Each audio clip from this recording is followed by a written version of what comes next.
આદિવાસી પરિવારો એટલે આમ તો પ્રકૃતિના પૂજકો એવું કહેવાય. એટલે એમના ઘરે તમે આવો ને તો એ તમને બધું પ્રકૃતિમાંથી લીધેલું હોય ને જોવા મળે. વાંસની સોટી હોય એટલે એની આવી પેલી કરે અને એમાંથી આ દિવાલો પછી એને સરસ છાણ અને માટીથી એને સરસ લીપે.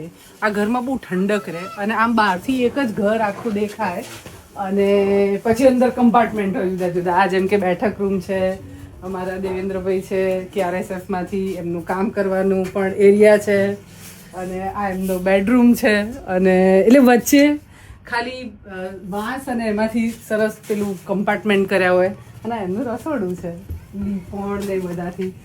તમને ખબર અત્યારે આપણે બધા હવે આ ચીજો પાછળ બહુ આવ્યા છીએ કે નેચરલ વસ્તુઓ અને નેચરની વચ્ચે રહેવું. તો આ એકદમ નેચરની વચ્ચે બહુ આમ પાકાનો મોહમાં ન પડે અને આવામ રહે એવું ઈચ્છીએ હંમેશા. એમ ધની તો થાય સુખી પૈસાદાર એવું ઈચ્છીએ પણ બાકી આ નેચરની વચ્ચે. તો બસ ત્યારે સફની ટીમ છે એમની સાથે ગામોમાં ફરી રહ્યા છીએ એટલે આ સરસ મજાનું ઘર પણ અમારા દેવેન્દ્રભાઈનું જોયું એટલે મળવા આવે. ઘરની વાત તમારા સુધી બી શેર કરી.